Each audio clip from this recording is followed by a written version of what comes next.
I have the pleasure shortly to introduce Janos Gado. He is sociologist and editor of the well-known Szombat magazine, a Hungarian Jewish magazine on culture and society. In 1994, he got a grant of the Soros Foundation for doing a study on who suffered more, the commemorations on the 50th anniversary of the Holocaust in Hungary and their media coverage. And his primary research focus today is on the image of the Hungarian Jews in the outside world. To his mind, a more productive approach than just speaking about anti-Semitism. Very interesting, in 2016, Janos gave a series of lectures in the Budapest Jewish Community Center in the JCC, dealing with the topic, the history of the image of the Jews, and he tried to point out that from the perspective of the outside world, the image of the Jews is almost necessarily distorted. Today, welcome here for speaking about changing faces of European anti-Semitism, the Hungarian case. The floor is yours.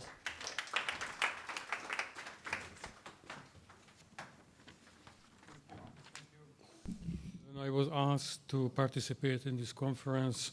I was proposed a title to my paper, which would be something like the controversial relationship of the Orban government and the Jews.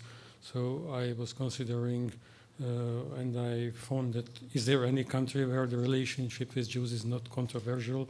So it's not really a very precise title, so I prefer this one.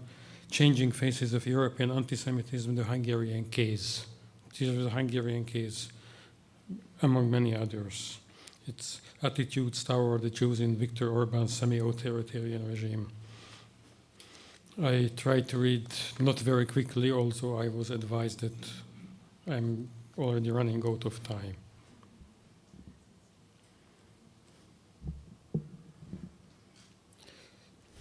Progressive Western public opinion and media are often pro-Palestinian and highly critical of Israel. The Orban government has been firmly pro-Israeli over the past couple of years and seems pretty much uninterested in listening to Palestinian grievances. Hungarian representatives, just like their Polish, Czech or Slovak colleagues, don't rush to condemn Israel in various UN bodies, often obstructing so this way the adoption of a unified European anti-Israeli position. In progressive Western public opinion and media, Holocaust consciousness is crucial. Progressive politicians bow their head to the victims of the Holocaust and basically acknowledge their respective nations' responsibility for the massacre of the European Jewry. In Orbán Viktor's Hungary, the memory of the Holocaust is important, but it is not supposed to overshadow the grievances of the Hungarian nation in the past and in the present. Hungarian politicians bow their head to the victims of the Holocaust, but won't really acknowledge their nation's responsibility in the tragedy of European Jewry. However, in official messages to the Jewish community, they tend to admit the responsibility of the Hungarian state.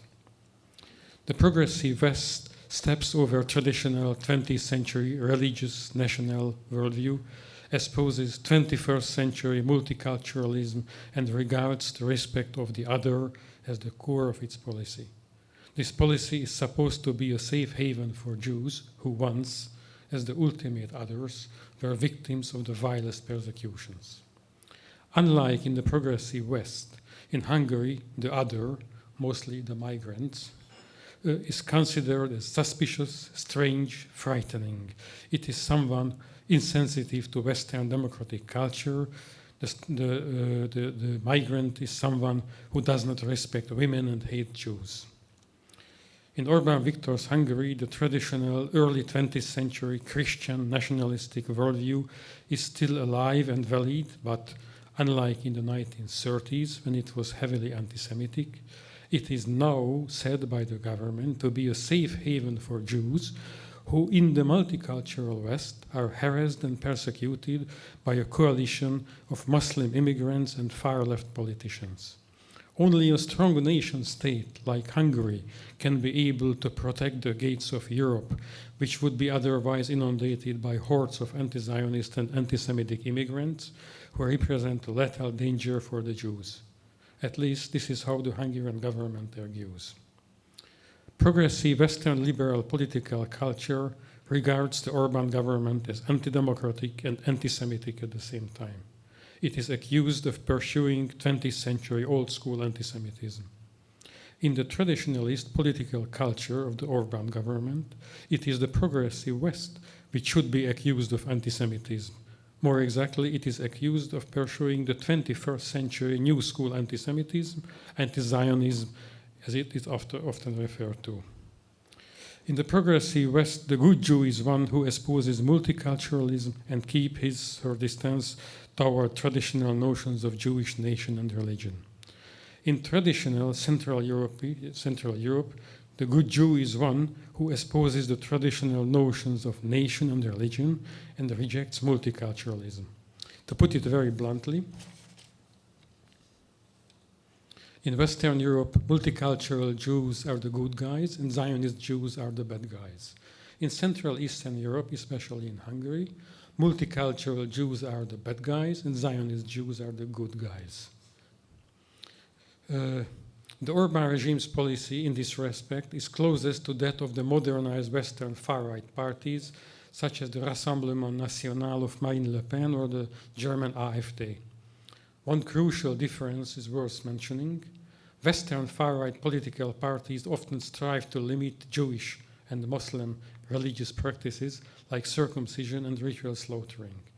The Orbán government acts the opposite way. It encourages Jewish religious practice and promotes kosher slaughtering, such as the building of a brand new meat factory which exports kosher products to Western Europe and Israel. As it might be seen from the previous chapter, in our time a new fragmented version of anti-Semitism has emerged, and opposing political parties or movements accuse each other of various kinds of anti-Semitisms. Progressive multiculturalists blame the anti-Semitic conspiracy theories of Eastern European nationalists, while these latter ones blame the anti-Israeli obsessions of the progressists. Each party has got its beloved kind of Jew and its Jewish bogeyman. Gone are the days of the 20th century when all the forms of hating the Jews came from one direction, from one political camp. One of the last genuine fascist parties of our time, the Hungarian Jobbik, turned under our noses into a modern nationalist and anti-establishment party, rejecting its former Jew hatred and ending up sending Rosh Hashanah greetings to the Jewish community. If you want to find genuine, full-fledged Jew hatred, you'll find it mostly in the Islamic world. European Jew hatred fell into pieces, and different political camps picked up some of these pieces. There is no point in asking anymore whether this or that person or politician is anti-Semitic. You better ask what melange of philo and anti-Semitism he promotes. Let's call it a postmodern image of the Jews. Old models do not work. In 1969, the Soviet Union was anti-democratic, anti-Semitic, and anti-Zionist. It was on the wrong side from Jewish perspective, no doubt. In 2019, the Swedish government is progressive, democratic, and rather anti-Zionist. The Hungarian government is reactionary, rather anti-democratic, and pro-Zionist. Which government is on the right side and which is on the wrong side from a Jewish perspective? The Orbán regime's policy toward the Jews should be understood against this background. Hungary Democracy, Self-Reflections. This is a subtitle. In the glorious years of 1989, the nations of Eastern Bloc secured themselves the right to build up the same democratic institutions which had been long established in the western part of Europe. Operating democratic institutions is a challenge and requires a high degree of political maturity. These new democracies provided proof of this maturity. However, by this time, Western democracies had achieved a higher level of maturity.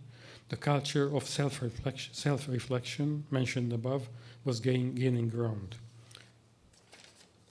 It was this kind of maturity which proved to be too much of a challenge for the new democracies.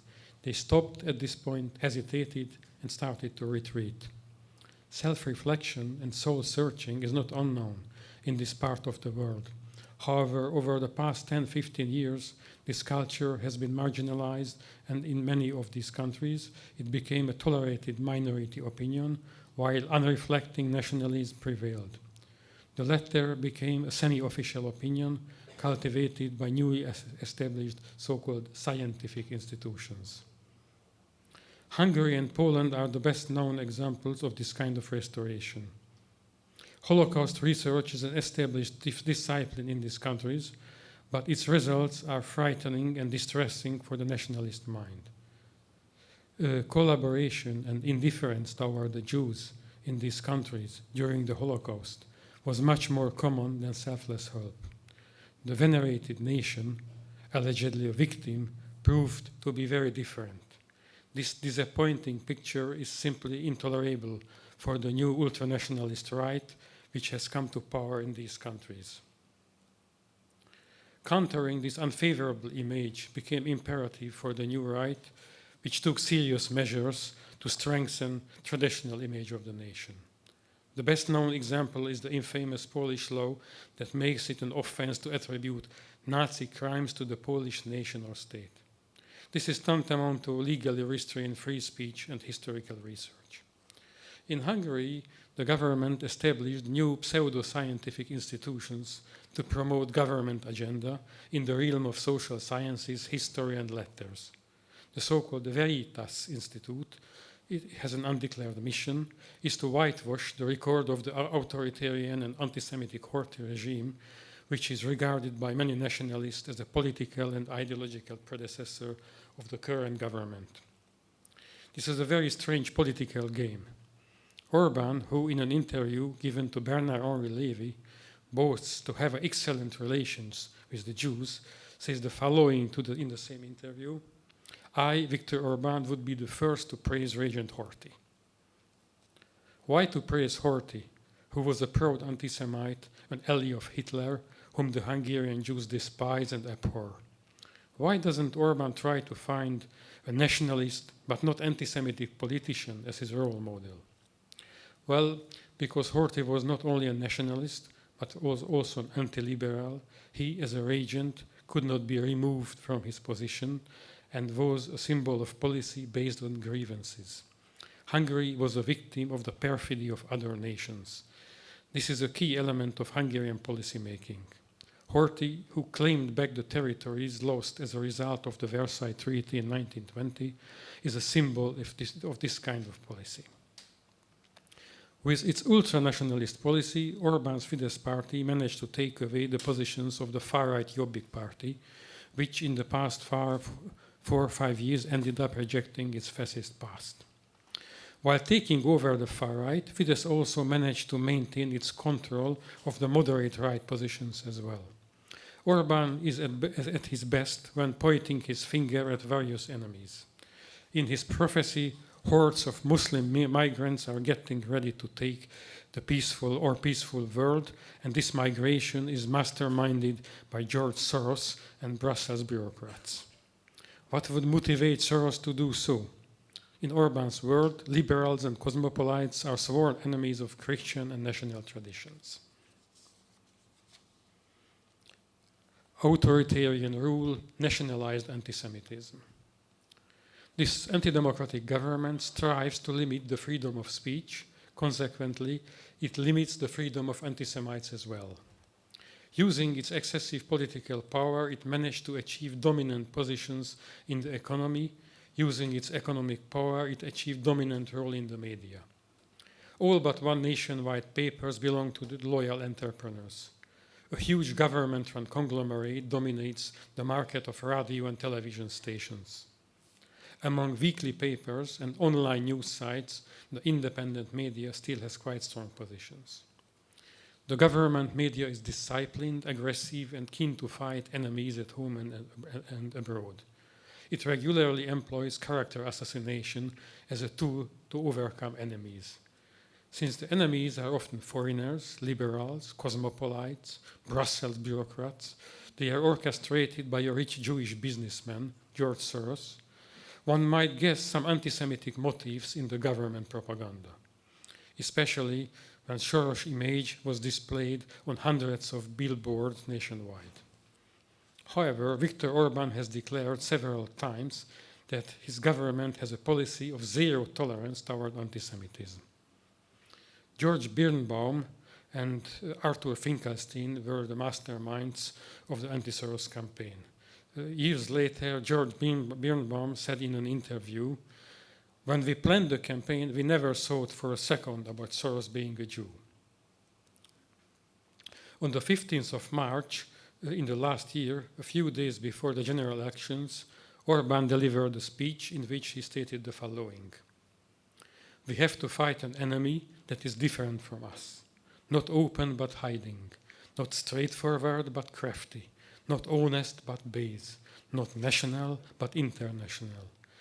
Someone does not believe in working but speculates with money, does not have its own homeland but it feels it owns the whole world.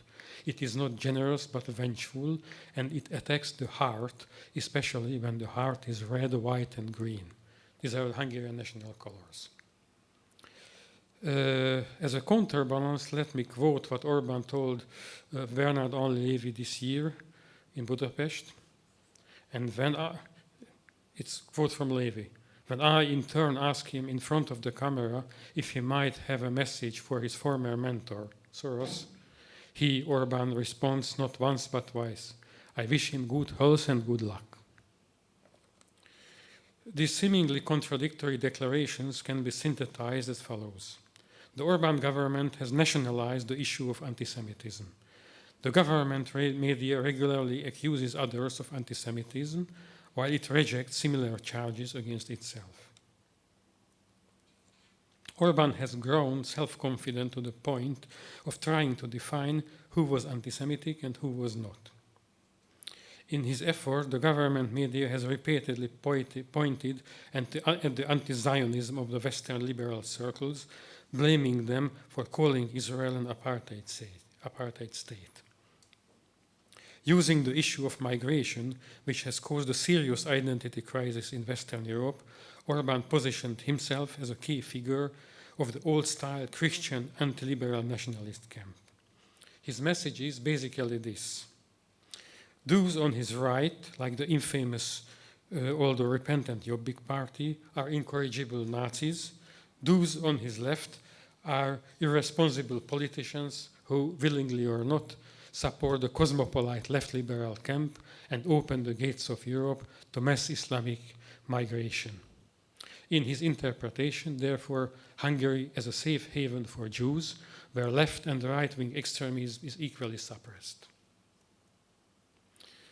George Soros, as the ultimate puppet master, and his left liberal disciples fit quite well the good old image of anti-national, anti-religious, liberal, cosmopolite Jewish conspiracy. Although it should be emphasized again that during all this hate campaign, no direct allusions had been made to Soros' Jewish background.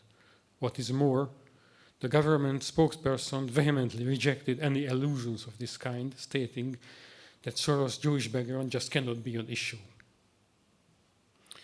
This image of hostile Jew is well defined and can be quite well distinguished from other sorts of Jew hatred, like religious anti-Judaism or postmodern anti-Zionism. Over the past couple of years, Orban and his subordinates could be seen time and again in the company of ultra-Orthodox Jews. Moreover, he, just like other leading politicians of the Visegrad countries, is a dedicated ally of the current Israeli government, has friendly relations with Prime Minister Netanyahu, and keeps blocking unanimous Israel-critical moves of various EU bodies. Orban's New Europe and the Jews' place in it. When Orban came to power in 2010, the press was free, so was the FarRight press, which blamed the Jews for all evils of the world. The infamous Hungarian language Nazi website, kuruc.info, not only encouraged anti-Jewish hatred, but mobilized for anti-Jewish aggression by publishing names and addresses of people who were regarded as Jews or enemies. Orban took advantage of the far right when seizing the power, but later disciplined them as well. The mass migration of 2015 was his best chance, and he used it entirely. The challenges of the world had been reinterpreted. Migrants became the danger number one, and they overshadowed the Jewish danger. It was crucial. Anti-Semites were earlier, not surprisingly, pro-Palestinians. In 2014, the Jobbik party demonstrated together with the Palestinians in Budapest. After 2015, the Palestinians, like the rest of the migrants, landed on the wrong side, where the enemies of Europe are gathering to inundate the old continent. In 2019, when Palestinians demonstrated again in Budapest, protesting the media coverage of the latest Gaza conflict, they remained alone. The Hungarian FarRight could not be seen, neither the Hungarian left. This shift has reinforced the earlier message: those threatened by the Muslims can be our allies. If you are not a liberal, cosmopolite, pro-migrant Jew, but a traditionalist, nationalist Jew, you can be on our side. It is a clear proposal how the Jewish issue could be solved. Who is on the right side and who is on the wrong side. This is a clear proposal about a new alliance. Unfortunately to Orbán, most Hungarian Jews are liberal cosmopolites. They are mostly not interested in religion, abhor Hungarian nationalism, and are distrustful to Jewish nationalism too. They are not very Zionists. They probably will not heed Orbán's message. The official representative body of the Hungarian Jews, by Mojihis, by its Hungarian acronym, however, must be more careful, since 80% of its revenues come from government resources. The chairman of Mojihis, András Heizler, stood up defiantly against Orbán's infamous anti-Soros campaign and urged Orbán in no uncertain terms to stop it. Somewhat later, Heizler also opined that it is awkward for Jews to live in an atmosphere of constant search for enemies. Encouraged by this, some civil groups invited Mojihis, the Jewish Federation, to take part in the following protest actions. Politely but resolutely, Mojihis declined. We cannot take the role of the opposition parties, Heizler explained. This is, however, not the attitude of the other important Jewish religious denomination, the so-called United Hungarian Israelite Faith Community, EMIH by its Hungarian acronym, established by Chabad's Hungarian branch and led by Rabbi Shlomo Köves. Rabbi Köves cooperates more closely with the government and offers direct support when it's necessary. This was the case when Köves stated that the anti-Soros campaign has no anti-Semitic overtones. Köves has major projects which enjoy generous government funding, like the building of the above-mentioned kosher slaughterhouse. Last chapter, the Orbán government and the memory of the Holocaust.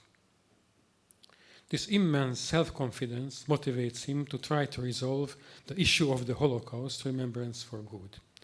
The essence of his solution, so-called solution, is this. The Hungarians recognize the immensity and uniqueness of the Holocaust. In exchange, the Jews decline to keep the Hungarian nation in the dock. Admitting a certain amount of Hungarian responsibility is tolerable for Orbán.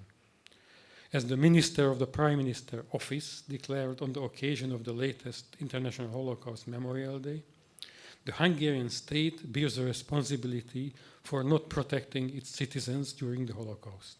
There is no collective guilt, but there is a state responsibility. This is a very often cited quote: the Hungarian state did not protect its citizens. Well, the more precise term is that the Hungarian state did deport its citizens. The Hungarian state was responsible for the deportations to Auschwitz. Otherwise, the message Orbán likes to transmit to the Hungarians and the Jews is that Hungarians and Jews share a common fate in good times and in bad times. In order to convey this message, a new Holocaust memorial site had been planned by the government, the notorious House of Fates. This is not the first Holocaust Memorial Center in Budapest. It's the second. The first one, the Holocaust Memorial and Documentation Center, was inaugurated in 2005 by a previous socialist government. However, this institution emphasized the Hungarian responsibility for the Holocaust. Therefore, it didn't fit the Orbán government's narrative. The House of Fates was to be located in a smaller railway station building, out of service by this time. Only the reconstruction of the building has been completed because a vigorous protest of local and foreign Jewish organizations prevented the installment of the exhibition. Protesting Jews demanded to see the scenario of the exhibition, and the organizers refused to deliver this. Respectable institutions like the Yad Vashem or the Washington Holocaust Museum expressed their criticism, which resulted in a deadlock. This lasted some 3 years when the re-elected government made another effort to accomplish the project. They decided to involve a Jewish partner in the project. It was Rabbi Shlomo Köves and his community, Emich. Rabbi Shlomo Köves held a press conference together with Maria Schmidt, the regime's official historian. Köves stressed that the exhibition would be opened this very year and emphasis should be given to universal moral conclusions, which in Jewish circles was interpreted as avoiding the question of Hungarian responsibility. As it could be expected, a new wave of protest followed. Köves got heavy blows from the liberal Jewish circles, and the deadlock remained. However, Köves was not the man who gives up after the first failure. He took it as a challenge to produce a Holocaust discourse which is acceptable for the Hungarian Jews and the Hungarian nationalists alike. Would he succeed, he would be the master of the Holocaust discourse and the master of the Hungarian Jewish history as well. Mission impossible, one could say, since the Hungarian society is a perpetrator from the Jewish perspective and the hero and victim from Hungarian nationalist perspective. If you try to reconcile both perspectives, you may get an empty set. Still, Shlomo Köves set out to complete the new memorial.